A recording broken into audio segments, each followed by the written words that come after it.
पैमरा कैसे बना, क्या हालात थे, क्या मकासद थे। नेशनल रिफॉर्म्स कमीशन था, उसने कुछ इंस्टीट्यूशनलाइजेशन और उसके रिफॉर्म्स के हवाले से कुछ रिकमेंडेशंस ऐसे इदारे बनाए जाएं जो कि पॉलिटिकल इन्फ्लुएंस में ना हो, इंडिपेंडेंट हों और अपने फैसले खुद कर सकें, खुद मुख्तार इदारे। दूसरी जो बड़ी वजह उस वक्त बनी प्राइवेट मीडिया को आज़ाद करने की, जब ये कारगिल का मामला हुआ और फिर इस तरह ये इदारा हमारे से वजूद में आया। एक्चुअली पैमरा लाइसेंसिंग को दो हिस्सों में तकसीम करता है, एक ब्रॉडकास्ट मीडिया है और एक डिस्ट्रीब्यूशन सर्विस। इतना बड़ा पावरफुल बोर्ड मेरा ख्याल मैंने कम ही देखा हो गया। खास तौर पे ब्रॉडकास्ट मीडिया लाइसेंसिंग के क्राइटेरिया के अंदर सिक्योरिटी क्लियरेंस का एक एलिमेंट है जिसके बगैर लाइसेंस ग्रांट नहीं किया जा सकता। लेकिन जो आजकल हम न्यूज चैनल्स पे देखते हैं, रात 11 बजे के बाद ड्रामे शुरू हो जाते हैं, क्या ये पैमरा की जो वायलेशन नहीं समझते आप? उसका जो प्रोग्राम कंटेंट है वो न्यूज एंड करंट अफेयर्स है। अगर आप उसका कंटेंट देखें जो स्ट्रिक्टली पेश किया जा रहा होता है तो वो किसी ना किसी हद तक करंट अफेयर्स को टच कर रहा होता है। ये क्या चैनल्स को खुद पता लगता है कि मेरी रेटिंग सबसे हाई है? अक्सर चैनल नहीं, वो कहते हैं कंपनी डाटा जारी करती ये सिस्टम डिलेड वाला जो है ये पैमरा इस्तेमाल कर रहा है। है। लाइव नहीं होगा, with few seconds delay live होगा। इनका आर्टिकल 19 जो है वो बड़ा कैटेगोरिकली ये कहता है कि फ्रीडम ऑफ प्रेस भी होगा, फ्रीडम ऑफ एक्सप्रेशन भी होगा, but subject to reasonable restrictions imposed by law.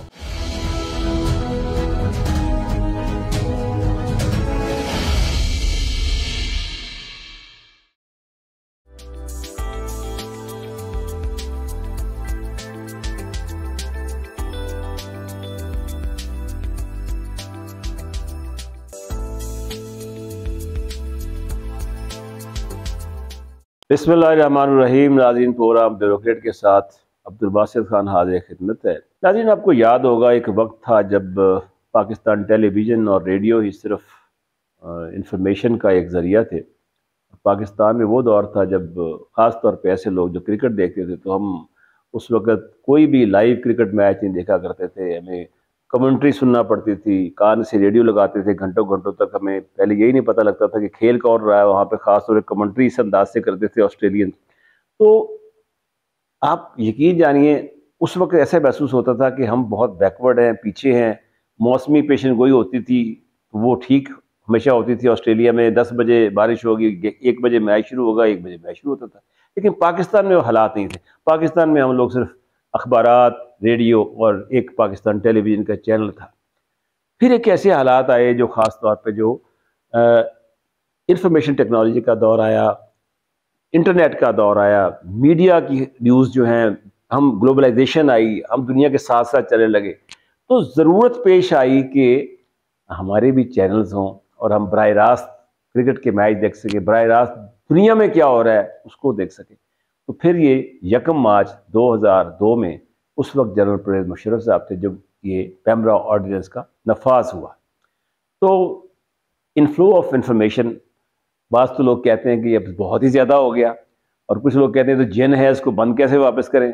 कुछ लोग उसको अच्छा समझते हैं, कुछ लोग कहते हैं नहीं जी हर वक्त सियासत होती है। तो ये एक जो हमारे चैनल्स हैं बहुत ज़्यादा बरकैफ ब्लेसिंग इन डिस्गाइज है कि पाकिस्तान में जो एक बात एक चैनल झूठ कहता था उसको 6 चैनल्स भी उसको झूठ कहते हैं या सच कहते हैं। तो ये एक अच्छी चीज़ है और ये मैं समझता हूँ कि इससे आम आदमी के लिए एक तफरीह का सामान भी पैदा हुआ है। तो इस वक्त जो सिचुएशन है, इन हालात में ये जो अथॉरिटी बनी है जिसको हम कहते हैं पैमरा ऑर्डिनेंस के ज़रिए आई है, तो ये इसके जो बड़े बड़े माशाल्लाह फ़वाइद भी हैं, नज़र भी आ रहे हैं, इसके ऊपर बड़े क्वेश्चन मार्क हो जाते हैं। बात पैमरा का आपने अक्सर सुना होगा जी, पैमरा ज़्यादती कर रहा है, पैमरा चैनल चेंज कर रहा है, पैमरा किसी की पोजीशन बदल रहा है, पैमरा इफेक्टिव नहीं है, पैमरा इनफेक्टिव है, ऐसी बातें होती हैं। तो हमने सोचा कि इस सिलसिले में गुफ्तगू करें। तो इस सिलसिले में हमारे आज के ब्यूरोक्रेट के मेहमान हैं वो director general Punjab operation PEMRA जनाब इकराम बरकत साहब। वेलकम टू द शो जी। बहुत शुक्रिया सर, आपने मुझे मौका दिया। क्या बरकत साहब, मैं पहले सवाल तो आपसे ये करूंगा चूंकि आप मेरा ख्याल जब पैमरा बना था तो उस वक्त से ही तकरीबन इसके साथ शामिल हैं, जी, तो ऐसा आप ही। पैमरा की तमाम गर्ज़ व गायद से वाकिफ़ हैं। पैमरा कैसे बना, क्या हालात थे, क्या मकासद थे, क्या वो मकासद पूरे हुए, उस पर बाद में बात करें। पहले ये बताएं कि ये इसकी ज़रूरत क्यों महसूस हुई, कैसे ये आया? सर, इसके दो पहलू हैं, मैं उन पर बात करना चाहूँगा। एक तो नेशनल रिफॉर्म्स कमीशन था, उसने कुछ इंस्टीट्यूशनलाइजेशन और उसके रिफॉर्म्स के हवाले से कुछ रिकमेंडेशंस दी थी गवर्नमेंट को, और कुछ वर्ल्ड बैंक की तरफ से भी रिफॉर्म्स की रिकमेंडेशंस थी। एक तो ये चीज़ थी कि जिसके ज़रिए ये सोचा गया कि कुछ ऐसे इदारे कायम किए जाएं जो हमारा पॉलिटिकल स्ट्रक्चर है और पॉलिटिकल इन्फ्लुएंस आ जाता है जो इदारों के ऊपर, उससे हट के ऐसे इदारे बनाए जाएं जो कि पॉलिटिकल इन्फ्लुएंस में ना हो, इंडिपेंडेंट हों और अपने फैसले खुद कर सकें, खुद मुख्तार इदारे। दूसरी जो बड़ी वजह उस वक्त बनी प्राइवेट मीडिया को आज़ाद करने की, वो एक तो हम एक क्राइसिस से गुजर रहे थे, मीडिया क्राइसिस खास तौर पे। जब ये कारगिल का मामला हुआ तो इंडियन मीडिया ने उसको बहुत ज़्यादा दुनिया में हाईलाइट किया, जबकि पाकिस्तान में आवाज़ उठाने वाला कोई भी प्राइवेट चैनल या मीडिया ऐसा मौजूद और नहीं हमारे था। चैनल्स की क्रेडिबिलिटी थी उस वक्त। सिर्फ एक पाकिस्तान टेलीविजन ही था जो कि करता था, और चूंकि वो सरकारी टेलीविजन था तो आमतौर पे ये समझा जाता था कि ये सरकारी वर्जन ही दे रहा है वेरी ट्रू। और नहीं आ रहा। तो ये दूसरी रीज़न ये थी। और फिर इस तरह ये इदारा हमारे से वजूद में आया और इसको ये मैंडेट दिया गया कि ये लोगों के लिए मीडिया के अंदर मुख्तलिफ ऑप्शंस क्रिएट करे, एंटरटेनमेंट की फील्ड में, एजुकेशन की फील्ड में, स्पोर्ट्स की फील्ड में, न्यूज़ की फील्ड में, ताकि लोगों को चॉइस अवेलेबल हो और वो देख सकें, और दूसरा हमारी आवाज़ जो है वो दुनिया तक पहुंच सके। ठीक है। अच्छा, ये बताइए कि ये जैसे आपने भी बताया कि इसकी कैटेगरीज हैं डिफरेंट लाइसेंस की, मास न्यूज़ की होती है, एंटरटेनमेंट्स की होती है, स्पोर्ट्स की भी हो सकती है। ये जो लाइसेंसिंग हुई है आपके यहाँ, ये प्लान तरीके से हुई है या कहते हैं जैसे पंजाबी खंगी आओ तो नंगी आओ, क्या था उस वक्त दौर जब आप तो चूंकि इसमें जब शामिल सर थे? ये 2002 में पैमरा बना और इसने ये अपने जो कवानीन हैं वो वज़ा किए, एक ऑर्डिनेंस के तहत बना था, फिर उसके तहत रूल्स फ्रेम हुए, फेडरल गवर्नमेंट के अप्रूवल से लागू हुए, और उसके तहत फिर रेगुलेशंस बनाए गए और उन रेगुलेशंस में ये तरीक़ाकार वज़ा किया गया। शुरू में जब लाइसेंसिंग हुई, खास एक्चुअली पैमरा लाइसेंसिंग को दो हिस्सों में तकसीम करता है, एक ब्रॉडकास्ट मीडिया है और एक डिस्ट्रीब्यूशन सर्विसेज है। ब्रॉडकास्ट मीडिया में आ जाते हैं satellite TV channels, FM radio stations, ठीक है। जो अपना कंटेंट जनरेट करते हैं खुद, और डिस्ट्रीब्यूशन सर्विसेज में वो मीडियम आ जाते हैं जो इन चैनल्स का जो कंटेंट है वो लोगों के घरों तक पहुंचाते हैं, जैसे केबल है, जैसे वायरलेस टेक्नोलॉजी उस वक्त एमएमडीएस के तौर पे मौजूद थी। तो शुरू में जब ये ब्रॉडकास्ट मीडिया, चूंकि जो आपका सवाल है वो ब्रॉडकास्ट मीडिया से ज़्यादा रेलिवेंट है, जब उसकी लाइसेंसिंग शुरू हुई तो कोई ख़ास कैटेगरीज नहीं बनाई गई। जो कंटेंट था, जो शख्स लाइसेंस लेने के लिए आता था, जो कंपनी, जो शहरी लाइसेंस लेने के लिए आता था, वो अपना कंटेंट मिक्स, प्रोग्राम मिक्स एक डेवलप करके आता था अपने बिजनेस मॉडल के तहत। ठीक है कि हम इतने % न्यूज़ एंड करंट अफेयर्स देंगे, इतने % एंटरटेनमेंट देंगे, इतने % एजुकेशन देंगे, सपोर्ट्स देंगे, इस तरह। तो शुरू में जो लाइसेंसिंग हुई 2002-2003 में, वो प्रोग्राम मिक्स के हवाले से हो गई। कैटेगरी सेपरेशन का उसमें कॉन्सेप्ट इस तरह नहीं था जिस तरह आज इम्प्लीमेंट कर रहे हैं। ठीक है। फिर उसके बाद टाइम के साथ साथ ये हुआ कि पैमरा ने एक उसी वक्त 2003-04 ही की बात है, जो हमारे उस वक्त चेयरमैन थे मियां जावेद साहब, उनकी सरबराही में, और उसके बाद फिर इफ्तिखार रशीद साहब आए, उन्होंने, इन लोगों ने मिलकर एक स्टडी, एक मार्केट रिसर्च कंडक्ट करवाई, जिसमें ये जानने की कोशिश की गई कि मार्केट पोटेंशियल क्या है और कंटेंट की डिमांड क्या है और किस किस्म के कंटेंट के चैनल्स जो हैं या प्रोग्राम में चैनल जो देने चाहिए। ये जो बात पहले सोचनी चाहिए थी वो बाद में फिर सोची गई जी, कुछ अरसा बाद कुछ अरसे बाद सोची, लेकिन चलो शुक्र है जल्दी उनको खबर जी। तो उससे फिर जाहिर चीज़ें इवॉल्व करती हैं पाकिस्तान, और ये इदारा भी इस फील्ड में नया था, पहले से लोगों का एक्सपोजर भी नहीं था। आहिस्ता आहिस्ता उन्होंने भी सीखा, दुनिया को स्टडी किया, दुनिया की बॉडीज़ को स्टडी किया, उनके रेगुलेटरी स्ट्रक्चर्स को स्टडी किया, मैकेनिज्म्स को स्टडी किया, तो फिर अपने आप को इवॉल्व किया। फिर 2007 में इस कानून में एक मेजर तरमीम आई। वो जो मेजर तरमीम थी, 2007 से पहले क्रॉस मीडिया ओनरशिप पर रिस्ट्रिक्शंस नहीं थी। क्रॉस मीडिया ओनरशिप इस तरह है कि जो शख्स प्रिंट मीडिया में बिजनेस कर रहा है, जो कंपनी या शख्स प्रिंट मीडिया में बिजनेस कर रहा है, वो इलेक्ट्रॉनिक मीडिया में बिजनेस नहीं कर सकता था।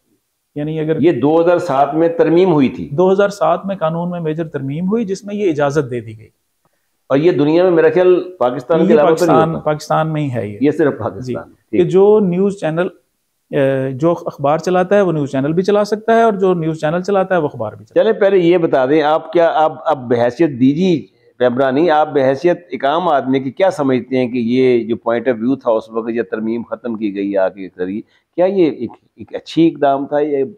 मुझे अगर थोड़ी सी इजाजत दें तो मैं इससे पहले 2-4 बातें जी कहना चाहता हूँ इस सवाल के जवाब से पहले, कि फिर ये हुआ कि उस 2007 के ऑर्डिनेंस के बाद 2009 में फिर ये कैटेगरीज इंट्रोड्यूस की गई, ठीक हो गया, रूल्स में तरमीम करके, जिसमें 7 कैटेगरीज बना दी गई कि न्यूज़ एंड करंट अफेयर्स का कंटेंट अलग होगा, एंटरटेनमेंट का अलग होगा, स्पोर्ट्स का अलग होगा, एजुकेशन का अलग होगा, हेल्थ एंड एग्रो सर्विसेज का अलग होगा, इस तरह। और फिर नॉन कमर्शियल एक और उसमें इंट्रोड्यूस कर दिया गया, जिस तरह वर्चुअल टीवी के चैनल चल रहे हैं, यूनिवर्सिटी के हैं, ठीक है, कि ये होगा, ये कर दिया गया। जहां तक इस तरमीम की बात है जो आपने की है, जरा बीइंग ऑफिशियल हो सकता है मैं इस पे खुल के कमेंट ना कर सकूं, लेकिन मेरे ज़ाती राय मेरी ये है कि हमने लेटर ऑन ये देखा, फिर इस तरमीम के आफ्टर इफेक्ट्स हमने ये देखे कि हो सकता है जो मीडिया के दोस्त हैं उनको ये बात बुरी लगे, लेकिन हकीकत यही है कि जब जो कंटेंट रात को 9 बजे किसी चैनल ने खबरनामे में चलाया है वो अगले दिन उनकी अखबार में छपा होता था, तो वो जो चार्म था एक न्यूनेस का, हाँ, कि कोई नई चीज आएगी, कोई नई न्यूज, वो खत्म हो गया। दूसरा ये हुआ कि मीडिया हाउसेस ने चैनल के जरिए अखबार और अखबार के जरिए चैनल चलाना शुरू कर दिया। बिल्कुल सही कह रहे हैं आप। तो ये जो इंटरमिंगलिंग हुई है उसने एक्चुअली बिजनेस हाउसेस या मीडिया हाउसेस ने तो हो सकता है इससे ग्रो किया हो, सही है, लेकिन जो उसका सेंस था कि लोगों को इंफॉर्मेशन देनी है, सही देनी है और उसमें न्यूनेस भी हो, तो वो खत्म। अच्छा ये बताइए कि ये जो काम हुआ था, ये क्या उस वक्त कोई पैमरा के जो चेयरमैन जो भी थे, क्या उन्होंने रजिस्ट नहीं किया, या किसी गवर्नमेंट के बिहाफ पे किया गया, या किसी मीडिया के प्रेशर पे किया गया? जो सर कानून में तरमीम है, आप बेहतर जानते हैं, पार्लियामेंट का प्रीरोगेटिव है, और पार्लियामेंट में उस वक्त इस पे डिबेट हुई, उन्होंने ये समझा कि ये हमें करना चाहिए, यानी पार्लियामेंट की स्टैंप लगी है इसके ऊपर? जी, एक्ट है, एक्ट ऑफ पार्लियामेंट है, ठीक हो गया। तो ये पार्लियामेंट ने एक डिबेट के बाद उन्होंने ये मुनासिब समझा, कलेक्टिव उनका विजडम है, उन्होंने इसको मुनासिब समझा कि ये किया जाए, तो फिर ये तरमीम। अच्छा ये बताइए, आपकी कोई अथॉरिटी भी है? जी sir, PEMRA actually stands for Pakistan electronic media regulatory authority. हाँ, उसको अथॉरिटी जो है वो एक बोर्ड है, और इसकी कॉन्स्टिट्यूशन में जो इसको अगर देखें तो एक चेयरमैन होते हैं अथॉरिटी के, 4 एक्स ऑफिशियो मेंबर्स इसमें होते हैं बोर्ड के, जिसमें secretary ministry of interior, secretary ministry of information, chairman PTA और चेयरमैन एफबीआर। ये एक्स ऑफिशियो मेंबर्स हैं। इसके अलावा प्रोविंशियल रिप्रेजेंटेशन है, चारों सूबों से एक नुमाइंदा होता है, और कानून में उसका क्राइटेरिया दिया हुआ है कि वो सिटीजन्स ऑफ एमिनेंस होंगे। उसका तकर्रुर कौन करता है इन चारों का? सर उसका जो तकर्रुर है वो फेडरल गवर्नमेंट, यानी प्रेसिडेंट के जरिए, प्रेसिडेंट होता है। फेडरल गवर्नमेंट का वर्ड है, आपको इल्म ही होगा फेडरल गवर्नमेंट, ठीक हो गया, में अब प्राइम मिनिस्टर। अच्छा ये बताइए कि इतना जो एक्स ऑफिशियो मेंबर्स हैं, ये जो चेयरमैन एफबीआर आए हैं, सेक्रेटरी इंटीरियर आए हैं, चेयरमैन पीडीए के चेयरमैन है, इंफॉर्मेशन के सेक्रेटरी है, ये इतना बड़ा पावरफुल बोर्ड मेरा ख्याल मैंने कम ही देखा हो गया। तो इसकी वजूहात क्या है? इनका खासतौर पे एफबीआर का चेयरमैन या सेक्रेटरी इंटीरियर की ये क्या बैकग्राउंड है? बहुत अच्छा सर सवाल है। आमतौर पे ये सवाल, ये जो आपने बैकग्राउंड वाली बात की है, क्योंकि बोर्ड को देख के लोग ये समझते हैं कि ये बहुत पावरफुल बोर्ड है, लेकिन रीजंस क्या है, ये बहुत इंपॉर्टेंट बात है। इन मिनिस्ट्री ऑफ इंफॉर्मेशन ने तो इसलिए उनका सेक्रेटरी मेंबर हैं कि सब्जेक्ट ही उनका है, वो ऑलरेडी इन एक सेक्टर को देख रहे हैं, और हमारी भी लाइन मिनिस्ट्री इंफॉर्मेशन ही है, उसी के थ्रू हम गवर्नमेंट के साथ कम्युनिकेट करते हैं। इंटीरियर का इसलिए रोल है सर के क्राइटेरिया के अंदर, खास तौर पे ब्रॉडकास्ट मीडिया लाइसेंसिंग के क्राइटेरिया के अंदर सिक्योरिटी क्लियरेंस का एक एलिमेंट है, जी हाँ, जो जिसके बगैर लाइसेंस ग्रांट नहीं किया जा सकता, और वो security clearance ministry of interior he grant करती है। तो इसलिए उनकी उसमें एजेंसीज भी, आईबी, आईएसआई, वो उनका अपना एक मैकेनिज्म है कि वो उनके मातहत जितनी एजेंसीज हैं हम उन सब से एक क्लियरेंस का लेते हैं। लॉ के अंदर मिनिस्ट्री ऑफ इंटीरियर का जिक्र है। इसका कोई पीरियड है कि कितने अरसे तक क्लियरेंस होनी चाहिए? सर लाइसेंस ग्रांट करने का पीरियड है कि लाइसेंस रिसीट ऑफ एप्लीकेशन से लेके जब वो एक्सेप्ट हो जाती है उसकी एप्लीकेशन, उस वक्त से लेके ग्रांट तक 100 डेज। कानून तो क्या इसमें अमल हो रहा है या आप डिले हो जाती है? सर इसमें डिले आ जाता है, बाज़ दफ़ा सिक्योरिटी क्लियरेंस की रीजंस की वजह से आ जाता है डिले, और बाज़ दफ़ा कुछ और प्रोसीजरल लैप्सेस की वजह से आ जाता है। अपनी बात को, पहली वाली बात को अगर मैं जारी रखूं तो चेयरमैन पीटीए का होना इसलिए ज़रूरी है कि पीटीए जो है वो इंटरनेट और जो उससे रिलेटेड कंटेंट है उनको ठीक देखता है, है। ठीक हो गया। और पैमरा जो जिन सेक्टर्स को रेगुलेट कर रहा है उसमें भी इंटरनेट की और उसके कंटेंट की कुछ इन्वॉल्वमेंट आती है, तो वो ठीक है, जो इंटरमिंगलिंग हो रही है थोड़ी सी, उसमें पॉलिसी मेकिंग के ऊपर एक बहुत अच्छी इनपुट बिल्कुल सही उनकी हो तरफ से गया। आती है और चलता है। जस्टिफिकेशन उनकी भी ठीक होगी। उनकी भी अब ठीक। आगे आपका एफबीआर आ एफबीआर। गया सर। एफबीआर इसलिए है कि पैमरा जो है सर ये फाइनेंशियली भी खुद मुख्तार इदारा है। ठीक है, ये इन चैनल्स के या जो इनके लाइसेंसेस हैं इनसे एक फी चार्ज करता है, ठीक है, जिससे वो अपने एक्सपेंसेस मीट करता है। ठीक है, तो वो जो फी चार्ज आपने करनी है, और सर्टेनली फिर उनको आप खर्च भी करते हैं, एक्सपेंसेस भी आपके उसके ऊपर रेगुलेटरी एक्सपेंसेस भी होते हैं और दूसरे एडमिनिस्ट्रेटिव एक्सपेंसेस भी होते ठीक हैं। है, तो उनके ऊपर एक ओवरसाइट रखने के लिए, और दूसरा अथॉरिटी खुद मुख्तार है बजट मेकिंग में। ठीक है, इसमें फेडरल गवर्नमेंट का रोल कानून के तहत सिर्फ इतना ही है कि अथॉरिटी अपना बजट खुद बनाएगी और फेडरल गवर्नमेंट को इंफॉर्मेशन के लिए भेजेगी। ठीक है। तो चूंकि यहाँ पे वो एक बजटिंग जिसे कहते हैं कि जिसे रवायती सा, या एक आप जी, कह सकते हैं कि उसमें कोई ये नहीं है कि अगर वो इसको रिजेक्ट कर दे नहीं, तो वो रिजेक्ट नहीं करते। नहीं करती। आज तक नहीं हुआ। 20 साल हो गए, इदारा 19 साल से, ठीक 2000 से काम कर रहा है, 20 साल से। तो आज तक ऐसा नहीं हुआ कि उन्होंने रिजेक्ट किया हो। वो इसलिए नहीं हुआ कि चेयरमैन एफबीआर बैठते हैं, चेयरमैन एफबीआर, और चेयरमैन एफबीआर के सामने, वो उस बोर्ड का हिस्सा है, उनके सामने वो बजट प्रेजेंट होता है उस बोर्ड के सामने। वो उसके रेवेन्यू स्ट्रीम्स को, उसके टैरिफ स्ट्रक्चर को, उसके एक्सपेंडिचर स्ट्रीम्स को देखते हैं, और वहीं पे जो इनपुट होती है उनकी, ठीक है, वो आ जाती है, और उसी के मुताबिक बजट के अंदर जो है वो अमेंडमेंट्स कर ली जाती हैं। चूंकि वो एक कंसेंसस बजट ऑलरेडी उनके इनपुट से बना होता है, तो इसलिए। अच्छा ये बताइए कि आपने अभी जैसे कहा कि न्यूज़ चैनल्स का हम अलहदा लाइसेंस ग्रांट करते हैं, लेकिन जो आजकल हम न्यूज़ चैनल्स पे देखते हैं, रात 11 बजे के बाद ड्रामे शुरू हो जाते हैं, इंटरटेनमेंट हो जाती है, वो ऑलमोस्ट मज़ाहिया प्रोग्राम भी होते हैं, लेकिन उसके अंदर बाज़ औक़ात छोटे-छोटे ड्रामे खाके पेश कर दी जाते हैं आके। तो क्या ये पैमरा की जो वायलेशन नहीं समझते आप इसको? सर ये लाइन ड्रॉ करना एक बड़ा ही मुश्किल सा काम है, बड़ी बारीक सी इसमें लाइन है कि उसका जो प्रोग्राम कंटेंट है वो न्यूज़ एंड करंट अफेयर्स है। ठीक है। अब न्यूज़ तो चलें बड़ा क्लियर सी बात है, बट जब आप करंट अफेयर्स पे जाते हैं तो उसमें, उसके अंदर फिर अगर आप उसका कंटेंट देखें, जो स्ट्रिक्टली पेश किया जा रहा होता है, तो वो किसी ना किसी हद तक करंट अफेयर्स को टच कर रहा होता है। उनका जो पेश करने का अंदाज है, उसका जो स्क्रिप्ट है, उसका जो प्रेजेंटेशन है, ऑल दी चैनल्स, Yes, लेकिन few कुछ of चैनल्स them। का वाकई कर रहा होता है। मतलब जैसे कोई ऐसे इश्यूज हैं, पाकिस्तान के बर्निंग इश्यूज हैं, हमारे यहाँ सोशल इश्यूज हैं, बेगरी का इशू है, हमारे यहाँ वुमेन एम्पावरमेंट का आता है, हमारे स्पेशल हेल्थ का जो चिल्ड्रन होते हैं उनका आता है, या हमारे यहाँ आप देखें ना कि बहुत से मसाइल ऐसे हैं जिसमें हम समझते हैं कि डोमेस्टिक वायलेंस की बात आ जाती है, तो किसी ना किसी से हम चैनल्स में देख रहे हैं कि वो पेश कर रहे होते हैं। लेकिन मोस्टली ये एक वो ड्रामा था जो कि ड्रामा मुख्तलिफ थिएटर्स में चलता था, वो टीवी में मुंतकिल हो गया आगे। ये बिल्कुल आपकी बात दुरुस्त है, और जो न्यूज़ और करंट अफेयर है, शायद लोग, उसका व्यूअर जो होगा शायद वो बहुत सिलेक्टिव सा होगा जो खबरों को देखना चाहेगा। तो अपना कंटेंट लोगों तक पहुंचाने के लिए लाइटर अंदाज में, अपनी बात लाइटर अंदाज में लोगों तक पहुंचाने के लिए फिर इनोवेशन हुई प्रोग्राम्स में, और ये चीज़ें इंट्रोड्यूस हो गई। और दूसरी चीज़, फिर इसके साइड इफेक्ट्स, अगर साइड लाइंस पे बात करें तो थिएटर से ये यहाँ क्यों शिफ्ट हुआ, ये एक अलग बहस हो जाएगी। रेटिंग का एक मसला आ जाता है। अब ये नॉर्मली कुछ लोग जो ऐसी ऐसी चीजें पेश करते हैं और वो कहते हैं जी हमारी रेटिंग, ये रेटिंग क्या है, कैसे डिटरमिन होती है, इसका क्या मामला है? ये सर है तो ये purely business point of view की बात के जो चैनल्स हैं, जो सैटेलाइट टीवी चैनल्स हैं, इसमें दो तरह की कैटेगरीज हैं। थोड़ा सा अगर मैं टेक्निकली बात करूं, एक फ्री टू एयर चैनल्स हैं, एक एनक्रिप्टेड चैनल्स हैं। फ्री टू एयर वो हैं जो हर कोई रिसीवर लगाए और एक स्पेसिफिक फ्रीक्वेंसी पर डिश सेट करे तो वो लगा ले। ठीक है। ये जो फ्री टू एयर चैनल्स हैं, इनका सोर्स ऑफ इनकम एडवर्टाइजमेंट ही है सिर्फ। तो अब जो एडवर्टाइजर है जिसने अपना इश्तिहार देना है, वो चाहता है कि मेरा जो इश्तिहार है, जो प्रोडक्ट है, जो मैसेज है, वो ज्यादा से ज्यादा लोगों तक पहुंचे। ठीक है। तो वो ये जानना चाहता है कि मैं किस चैनल को किस वक्त ये इश्तिहार दूं ताकि ज्यादा से ज्यादा लोग इस वक्त देखें। ठीक है।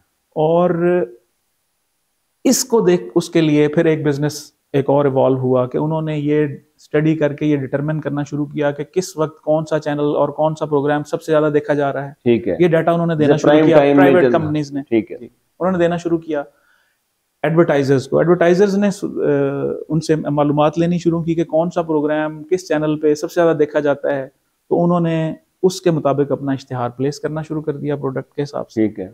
तो यहाँ से रेटिंग कंपनी वजूद में आ गई। और ये उन्होंने क्या चैनल्स को खुद पता लगता है कि मेरी रेटिंग सबसे हाई है? अक्सर चैनल नहीं, वो कंपनी डाटा जारी करती है, कंपनी, और ये हर महीने जारी होता है? ये डेली भी जारी हो सकता है। अच्छा, डेली भी हो सकता है। ये वो कंपनी जारी करती है। इन्होंने इसका तरीकाकार ये बनाया हुआ है कि उन्होंने एक पीपल मीटर्स जो हैं वो मुख्तलिफ व्यूअर्स के घरों में, लेकिन सर्टनली इसमें सैम्पलिंग का तरीकाकार है, 100% पॉपुलेशन के घरों में नहीं है, चंद एक यानी परसेंटेज ऑफ पॉपुलेशन, और वो भी मेट्रोपॉलिटन सिटीज। इसके मैकेनिज्म पे बड़ी बात होती रही है। ये मेथड जो है क्रेडिबल है? वही मैं अर्ज कर रहा हूँ कि इसके सैंपल साइज पे और इसके तरीकेकार पे काफी बात होती रही है। कुछ लोग सुप्रीम कोर्ट चले गए केस लेके कि जी ये जो एक कंपनी उस वक्त एक काम कर रही थी, मैं नाम नहीं लेना चाहूंगा, उसके तरीकेकार के हवाले से कि वो डाटा फजिंग शायद करते हैं, ये डाटा मैनिपुलेशन करते हैं और डाटा सही नहीं होता। तो सुप्रीम कोर्ट ने, उससे पहले ये सेक्टर रेगुलेटेड नहीं था, तो सुप्रीम कोर्ट ने फिर ये फैसला दिया उस केस में बड़ी एग्जॉस्टिव किस्म की हेयरिंग्स के बाद कि पैमरा इसको ओवरसी करे और इन कंपनीज को रजिस्टर करे। तो फिर पैमरा ने इन कंपनीज की रजिस्ट्रेशन के लिए कवानीन तरतीब दिए और ये अब 5 के करीब तकरीबन कंपनियां हैं जो ये काम कर रही हैं और आहिस्ता आहिस्ता इनमें इजाफा हो रहा है, टेक्नोलॉजी भी बेहतर आ रही है, कंपटीशन भी हो रहा है। पहले सिर्फ एक ही कंपनी थी। वक्त के साथ इसमें मजीद रिफाइनमेंट आ जाएगी और अभी भी इसके तरीक़ाकार के ऊपर सवालात मौजूद हैं, मीडिया हाउसेस के भी सवालात मौजूद हैं, एडवर्टाइजर्स के भी अपनी जगह सवालात मौजूद हैं, लेकिन ये चीज़ आने वाले वक्त में उम्मीद है कि बाज़ जो हमारे मीडिया के लोग हैं वो एतराज़ करते हैं, जो चैनल ओनर्स हैं कि जी पैमरा हमारे साथ ज़्यादती कर रहा है। मुझे ये बताइए कि ये जो सिस्टम होता है डिलेड वाला, इसमें ख़ास तौर पे आजकल जो हमारे साबिक वज़ीर-ए-आज़म इमरान खान साहब भी होते हैं तो उनका रिकॉर्डेड चलाते हैं। तो ये जो टेक्निक थी या जो मैकेनिज़्म था ये डिले सिस्टम का, ये अब इस्तेमाल होना शुरू हुआ है, जो कि हमेशा से रहा है कि लाइव शोज़ में नहीं होना चाहिए इसको, और लाइव शोज़ नहीं होने चाहिए क्योंकि कोई आदमी कुछ भी बात कर जाए तो बाद में फिर लोग उसके ऊपर खासी कंप्लेंट करते हैं। तो कंप्लेंट से वो याद आएगा मुझे, वो भी कंप्लेंट सिस्टम पे बात करेंगे आपसे, लेकिन पहले ये बताइए कि ये सिस्टम डिलेड वाला जो है ये पैमरा इस्तेमाल कर रहा है, क्या इसका क्या नाज़रीन को पता लगे कि है क्या ये?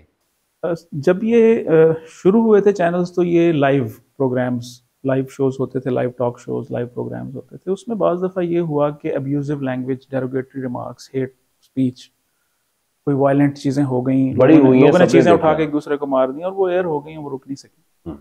तो उस पर ये डिबेट जारी थी कि क्या तरीक़ाकार होना चाहिए।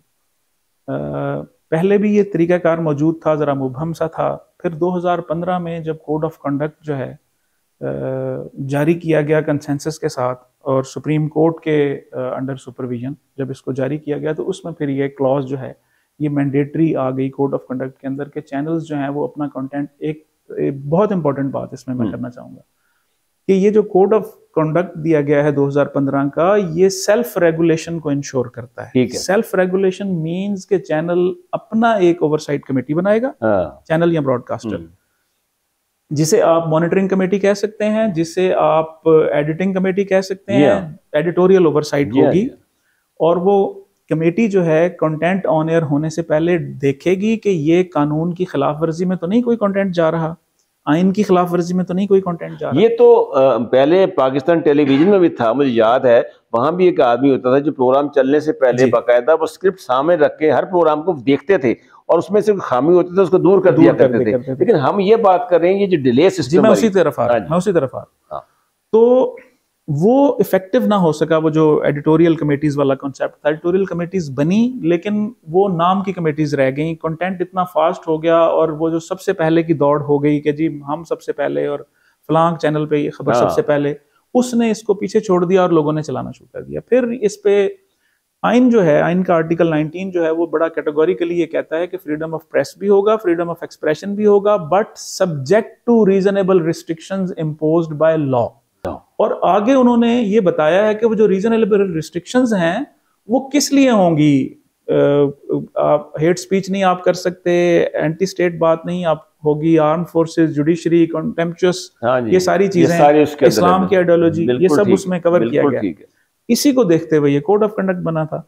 तो फिर ये डिबेट शुरू हुई कि इसका हल क्या होगा। फिर एक टेक्नोलॉजी दुनिया में ये मौजूद थी डिले मैकेनिज्म की, कि लाइव नहीं होगा, with few seconds delay live होगा। ठीक है, 5 सेकंड, 10 सेकंड, 15 सेकंड, जितना बेहतर कोई कंट्रोल कर सकता है, ताकि अगर कोई ऐसी नाजेबा बात हो तो वहीं पे उसको वो, जैसे हम गुफ्तगू कर रहे हैं, हाँ जी, और अगर ये लाइव जारी हो और इसमें कोई ऐसी नाजेबा बात हो जाए, स्क्रीन के ऊपर ये 5 मिनट, 5 सेकंड, 10 सेकंड के बाद वो लफ्ज रिले हो। आपने अक्सर, ये मैं नाजरीन को समझाने के लिए बात करता हूँ कि अक्सर आपने देखा होगा स्पोर्ट्स चैनल देखते हुए, कि आप एक चैनल देखते हैं, उस पर आप मैच देख रहे होते हैं, तो वहां पे वो बॉल हो चुकी होती है, और दूसरे चैनल पे जाते हैं तो वहां पे अभी हुई होती है। तो ये डिले मैकेनिज्म, यानी उनका जो टाइम है लोगों को दिखाने का, वो रियल टाइम में दिखा रहा है, दूसरा चैनल थोड़ा सा डिले से दिखा।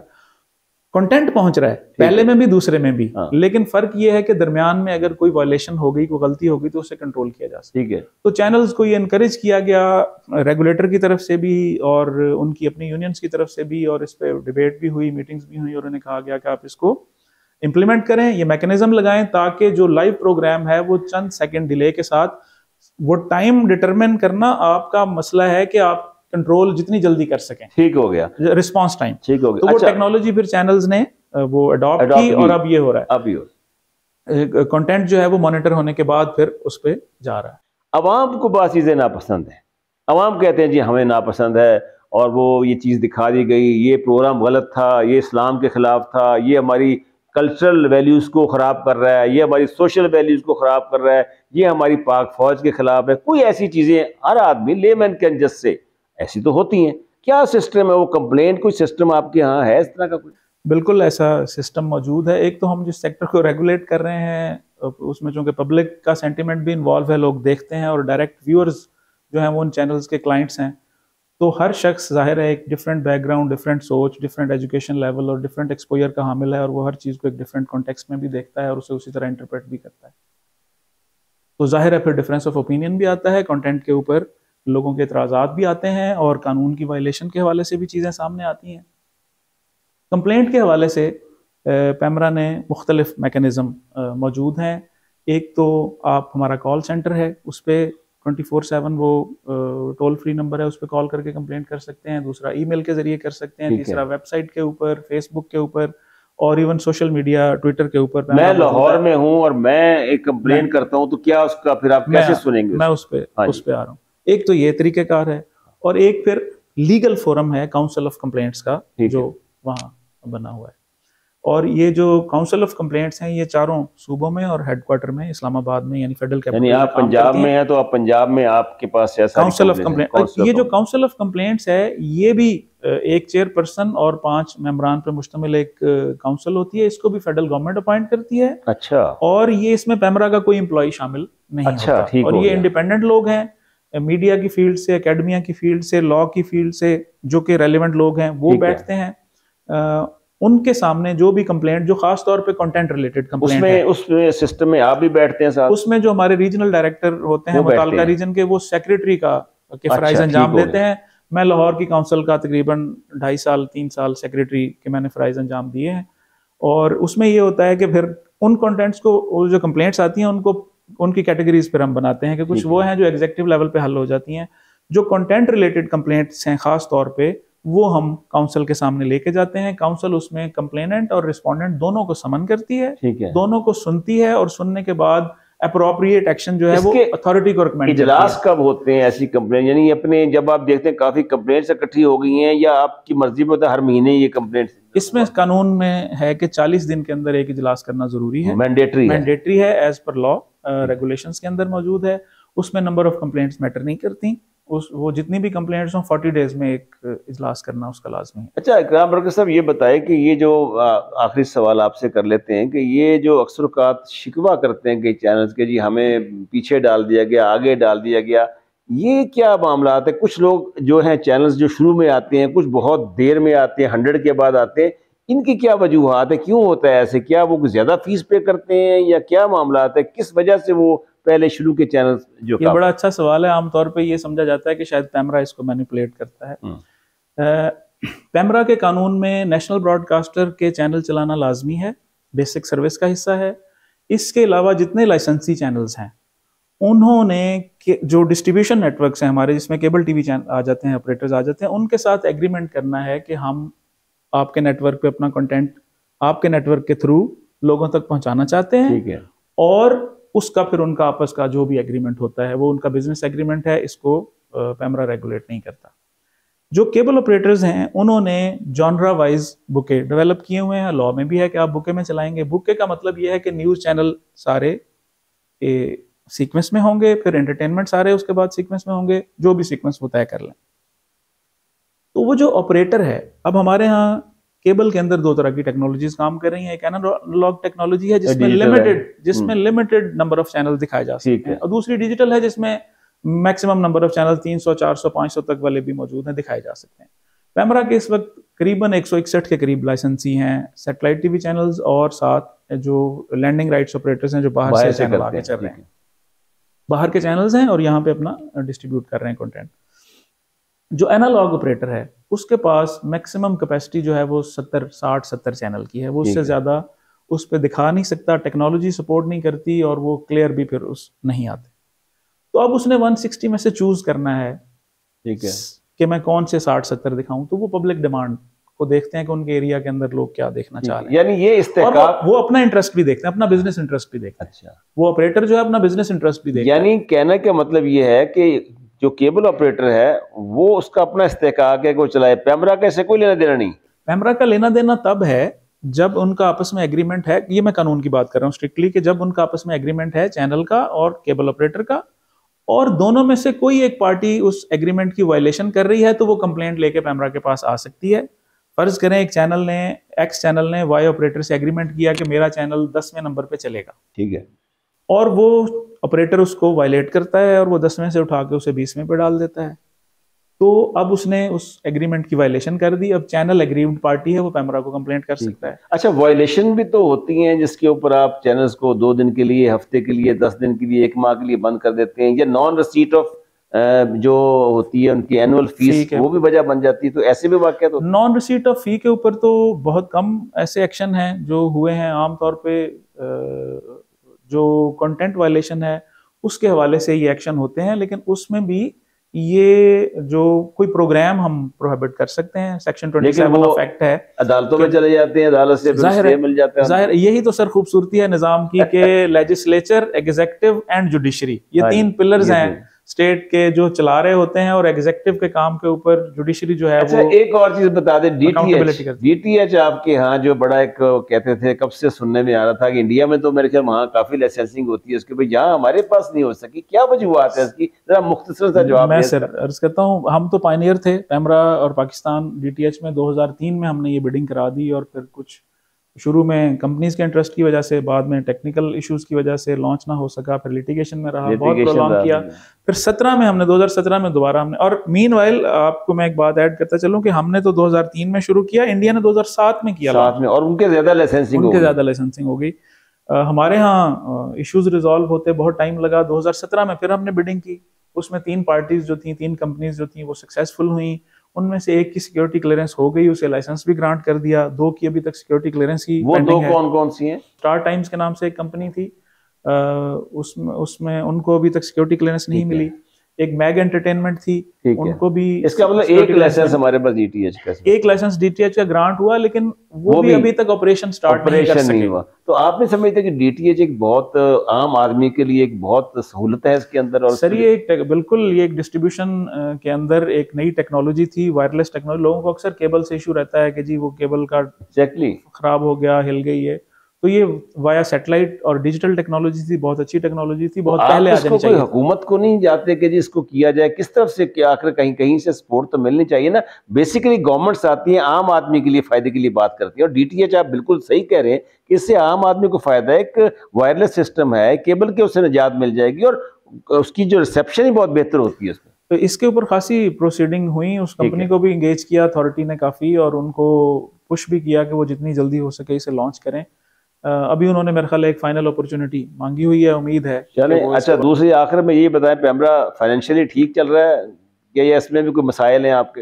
जी, PEMRA financially since its inception, government ने शुरू में सीड मनी दी थी, उसके बाद से पैमरा अपने रेवेन्यूज खुद जनरेट करता है थ्रू लाइसेंसिंग, और एनुअली इसको हम जो है वो रिव्यू भी करते हैं कि हमारी बहुत सारी लाइसेंसिंग बिडिंग के थ्रू भी होती है और इसको रिव्यू भी करते हैं। और अभी तक तो अल्हम्दुलिल्लाह हमें कोई ना किसी कहीं से लोन और ना गवर्नमेंट से कोई ग्रांट लेने की जरूरत पेश आई। बहुत शुक्रिया इकराम बरकत साहब।